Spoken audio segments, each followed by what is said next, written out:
ఇవాళ పుదీనా రైస్ నేర్చుకుందామండి. దానికి కావాల్సిన పదార్థాలు 3 కప్పులు పుదీనా అండి, దీంతో 4 పచ్చిమిర్చి, చిన్న అల్లం ముక్క, తగినంత సాల్ట్, 1/2 కప్పు క్యారెట్ ముక్కలండి, 3 పచ్చిమిర్చి చీల్చినవి, ఆలుగడ్డ చిన్న ముక్కలు తీరుకోవాలండి, కొంచెం పసుపు. ముందుగా పుదీనా, పచ్చిమిర్చి, అల్లము, పసుపు వేసి మిక్సీ చేసుకోవాలండి. ఆ పేస్ట్లా చేసుకోకూడదు, ఈ మాత్రం ఉండాలి. జీడిపప్పు, సాజీరా, లవంగాలు, ఇలాచి, దాల్చిన చెక్క. ఇప్పుడు స్టవ్ వెలిగించుకుందామండి.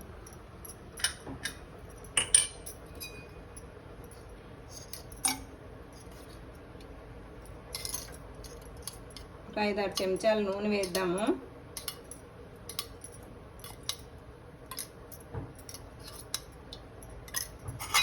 నెయ్యి కూడా వేస్తే బాగుంటుందండి. మొత్తం నెయ్యితో అయితే చలికాలం కదా పేరుకుపోతుంది.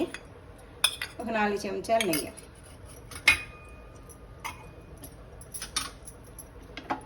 ఇది బాగా వేడెక్కాక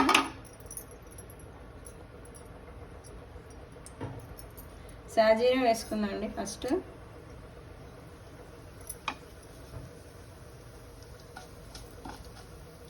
లవంగాలు,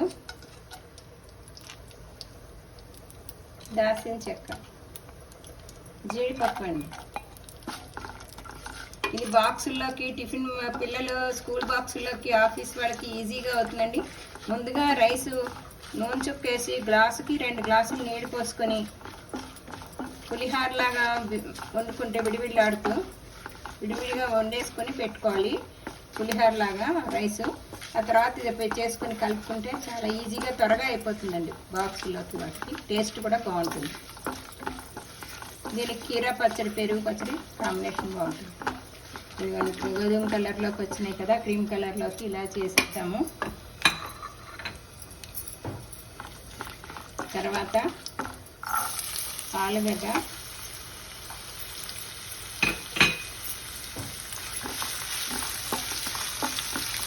పచ్చిమిర్చి, క్యారెట్.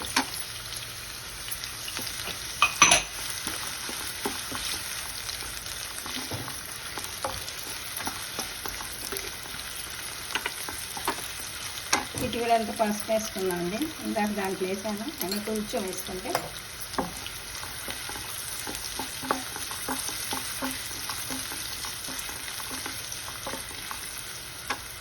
ఇప్పుడు దానికి తగినంత మనకి రైస్కి తగినంత చూసుకుని వేసుకోండి. ఎవరి టేస్ట్ని బట్టి 1 చెంచా వేసాను నేను.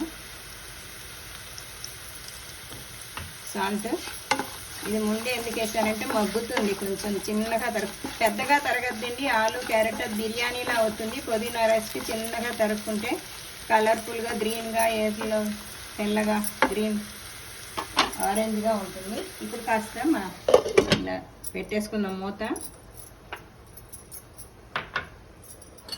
ఇప్పుడు అందాక ఇక్కడ పెరుగు పచ్చడి చేద్దామండి. కీరా పెరుగు పచ్చడికి సాల్ట్ వేసుకుందాము. 5-6 చెంచాలు పెరుగు తీసుకోండి. ఇలా చిలకరించి దీంతో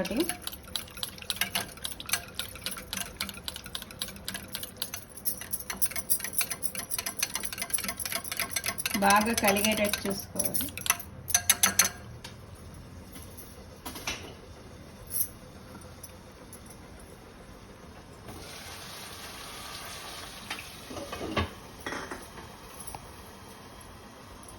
ఇప్పుడు ఈ కీరా ముక్కలు, పచ్చిమిర్చి సన్నగా తరిగినవి కలిపేసుకుందాము. సన్నగా తరిగిన కొత్తిమీర. ఈ కొత్తిమీరకి చిక్క అండి. ఇలా చూసారా, వారం రోజులు అయిందండి. కొత్తిమీర తెచ్చుకొని తుంచేసుకుని, కాడలు కొంచెం ఉన్నా పర్వాలేదు, వేర్లు ఉన్నవి తెంచేసుకుని ఈ మాత్రం కాడలు ఉండగానే తీసుకుని ఉప్పు నీళ్ళల్లో కడిగేసి బట్ట మీద నీడ పట్టున ఆరేసుకుని ఆ చెమ్మంతా పీల్చిపోయి ఆరైపోయినాక కలర్ ఏం మారదు. దాన్ని సన్నగా తరుక్కుని కంటైనర్లో, ప్లాస్టిక్ దాంట్లో కానీ, గాజు దాంట్లో కానీ పెట్టుకుంటే, స్టోరేజ్ చేసుకుంటే వారం రోజుల దాకా ఉంటుంది. ఏమీ పాడవదు, ఈజీగా కూడా ఉంటుంది. అప్పటికప్పుడు కొత్తిమీర చేసుకునే కంటే తుంచుకుని. ఈ లోపల చూద్దాము దీన్ని. నూనె నెయ్యి ఉంది కదండి, అది తేలుతుంది సరే. కొంచెం ముక్క మగ్గితే చాలు, ఒక 5 నిమిషాలు. సన్నగా తరిగాం కాబట్టి మగ్గిపోతుంది.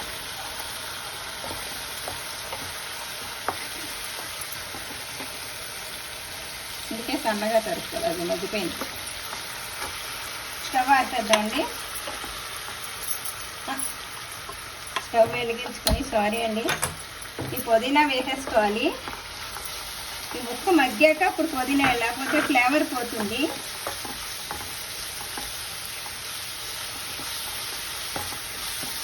ఎక్కువ వేయించక్కర్లేదు, ముక్క మగ్గిపోయింది కాబట్టి ఇప్పుడు పుదీనా వేసేసుకుందాం. బాగా వేగాలి. కొంచెం హైలో పెట్టేసి ఒక్కసారి ఇలా తిప్పేస్తే ఆ ఉన్న చెమ్మంతా తీసేసుకుంటుంది. నీళ్ళు మిక్సీలో వేయొద్దండి, కడిగేసుకుంటాం కదా పుదీనా అల్లము, కడుక్కుంటాం కాబట్టి ఆ చెమ్మే ఉంటుంది, సరిపోతుంది. మిక్సీకి వేసేయటం, మళ్ళీ నీళ్ళు వేయద్దు. నీళ్ళు వేస్తే మళ్ళీ మెత్త జారుగా అయిపోతుంది. ఇది చూసారా, ఇలా మగ్గింది. ఇలా కలిపేసుకుని మూత పెట్టక్కర్లేదు, పుదీనా వేసాక మళ్ళీ ఆవిరికి లిక్విడ్ అయిపోతుంది. ఇంకా అయిపోయింది, స్టవ్ ఆపేసేయండి. ముందుగా ఉడకబెట్టుకున్న దీంట్లో నూనె వేసుకుని అంటే ఇచ్చుకుంటుందండి అన్నం.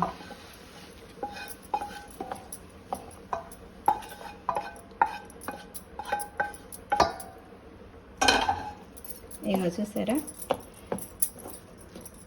ఇలా పులిహార కలుపుకున్నట్టే కలిపేసుకోవాలి. పుదీనా వాసన గుమగుమలాడుతుంది, నెయ్యి అది. ఇంతండి, బాక్సులు, టిఫిన్ బాక్సుల్లోకి ఈజీగా అయిపోతుంది, టేస్టీగా ఉంటుంది, ఎమ్మి ఎమ్మి. ఇలా అడుక్కి పైకి బాగా కలిపేసుకోవాలి. ఇంక ఇప్పుడేం ఉప్పు ఎక్కలేదు, ఇట్లా ఈ బిరుసుగా తీసుకోవాలి, పులిహార రైస్ లాగా. దీన్ని బౌల్లో తీసేసుకుందాము.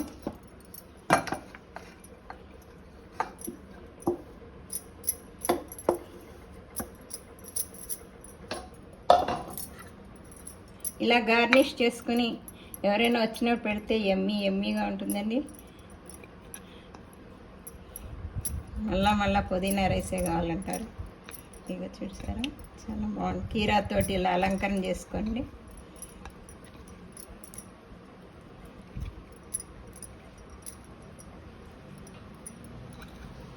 నిమ్మకాయ ముక్కలు.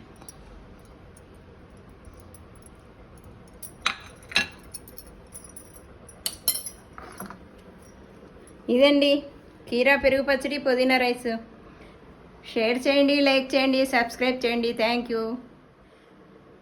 ఇదండి పుదీనా రైస్. చూసారా, ఇలా అలంకరణ చేసుకోవాలి. కీరా పెరుగు పచ్చడి. సబ్స్క్రైబ్ చేయని వాళ్ళు చేయండి. Thank you.